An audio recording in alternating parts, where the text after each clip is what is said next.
nutup kepalanya. Berubah menjadi sangat lucu. Kasihannya dia terkurung di atas gunung salju. Tidak hanya tinggal di dalam sarang, tapi juga harus membantu orang dewasa membuat makan. Sunny mengambil air di atas es. Pria ini datang untuk membantunya, dan dengan satu pukulan langsung menghancurkan es. Dan dari dalam air menangkap seekor ikan.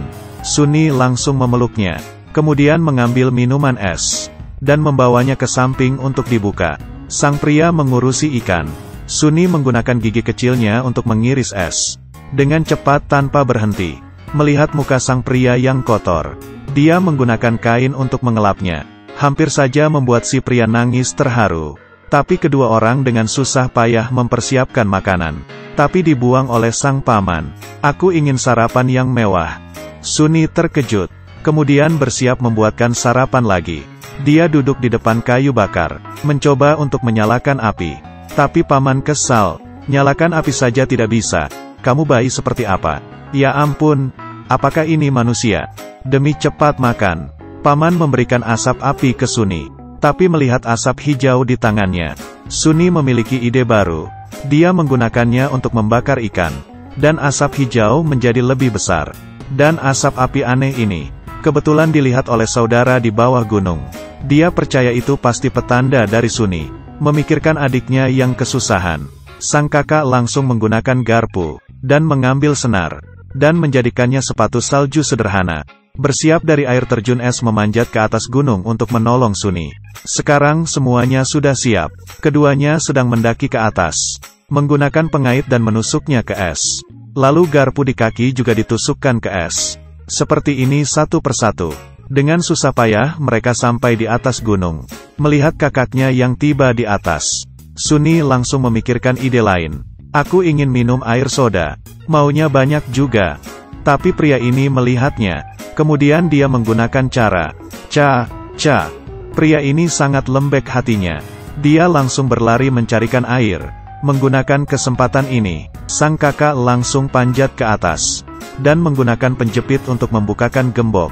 Tapi di saat dia ingin membawa Sunny pergi, dia menolaknya. Ternyata selama dikurung, Sunny tidak sengaja mendengar rencana besar sang paman. Meski tidak jelas itu apa, tapi Sunny merasa dia harus tetap tinggal di sini. Tapi kamu hanyalah seorang bayi. Aku bukan bayi. Karena sudah memutuskan, Sunny pun menutup kembali pintunya. Tapi sang kakak tetap khawatir. Dan saat itu Sunny mengambil karet, dan mengikat rambutnya. Menyatakan dia bisa menjaga dirinya sendiri. Pada akhirnya sang kakak tidak memaksanya lagi. Setelah mengunci kembali pintunya, dia memberikan alat penjepit itu kepada Sunny. Keduanya pun pergi. Tapi melihat pria ini yang sudah membawakan air soda, sang paman marah. Kamu ingin mengkhianatiku? Dia pun menyuruhnya untuk melempar sarang ke bawah gunung. Tapi karena khawatir dengan Sunny, saudaranya berdua kembali lagi ke atas gunung. Mendengarkan hal adiknya sudah tidak ada, mereka semua terkejut.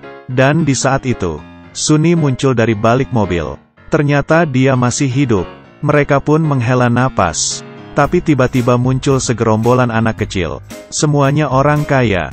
Dan mereka juga adalah tujuan dari sang paman. Di saat mereka hampir sampai di jebakan, tiba-tiba terdengar suara 3 burung gagak yang sedang terbang. Mereka menangkap kayu yang ada di tanah. Lalu semuanya terperangkap. Mereka semuanya ditangkap. Dan di saat itu kedua kakak adik datang. Ada masalah apa? Sunny melihat ke depan. Dan dengan kaki kecilnya, sang paman kaget, menunggunya mundur. Mereka bertiga turun dari salju, dengan menggunakan seluncuran. Dan dalam hutan karena kecepatan. Saat itu adiknya berusaha untuk berhenti. Tapi gagal, remnya malah patah. Pada akhirnya mereka berhenti di atas es. Meski es tidak patah, ketiganya ternyata diangkat oleh kapal selam. Mereka masuk ke dalam kapal, dan bertemu dengan 2 petugas. Setelah mendapat pertolongan dari mereka, untuk sementara mereka aman.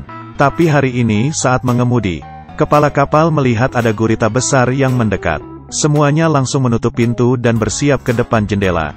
Dan menyadari ada sesuatu yang aneh sedang melekat ke kapal mereka. Kemudian ada orang-orang yang perlahan turun. Itu ternyata si paman. Benar-benar dunia yang sempit. Dia memaksa anak-anak untuk keluar. Ketiganya berjalan masuk ke dalam goa yang terlantar, dan menemukan miselium mematikan. Tidak mudah kembali lagi ke kapal selam. Sang adik membalikkan kepala. Sunni sudah ketularan oleh HIV. Kedua kakaknya kaget. Sang paman takut penyebaran HIV. Dia pun membawa ketiga orang ke kamar. Saat itu Sunni semakin parah. Kedua kakaknya terus meminta tolong. Tapi sang paman tetap mengunci pintu. Kemudian sang pria datang untuk memberinya pelajaran. Dia baru saja ingin menyerang Sunni. Tapi melihat dia sudah tertular HIV. Ini sangat berbahaya. Melihat kedua kakaknya yang panik. Lalu melihatnya lagi. Dia pun tidak tega. Ia pun memutuskan untuk membantu mereka bertiga kabur. Dia membantu kedua kakak untuk menarik perhatian sang paman.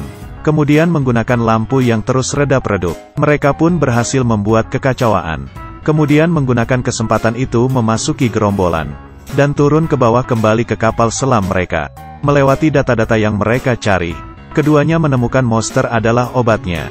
Mereka menggunakan kain untuk menutup mulut dan hidung. Perlahan-lahan membukakan helm adiknya. Kemudian memakan 1 sendok monster. Muka Sunni yang berwarna hijau kembali menjadi normal. Mereka berhasil menghilangkan HIV. Ketiganya berpelukan erat. Sedangkan paman jahat masih membayangkan hal indah yang dia rencanakan. Tidak tahu apa yang terjadi dengan anak-anak. Dia masih bisa bertingkah seperti ini. Mungkin kejahatan di dunia. Pasti tetap ada tersisa kebaikan. Orang baik dan jahat itu tidak pasti. Setiap pengalaman adalah berkembang. Aku adalah Afeng.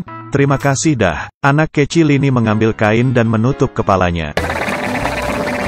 Berubah menjadi sangat lucu. Kasihannya dia terkurung di atas gunung salju. Tidak hanya tinggal di dalam sarang, tapi juga harus membantu orang dewasa membuat makan. Sunni mengambil air di atas es. Pria ini datang untuk membantunya. Dan dengan 1 pukulan langsung menghancurkan es. Dan dari dalam air menangkap seekor ikan. Sunni langsung memeluknya. Kemudian mengambil minuman es. Dan membawanya ke samping untuk dibuka. Sang pria mengurusi ikan. Sunni menggunakan gigi kecilnya untuk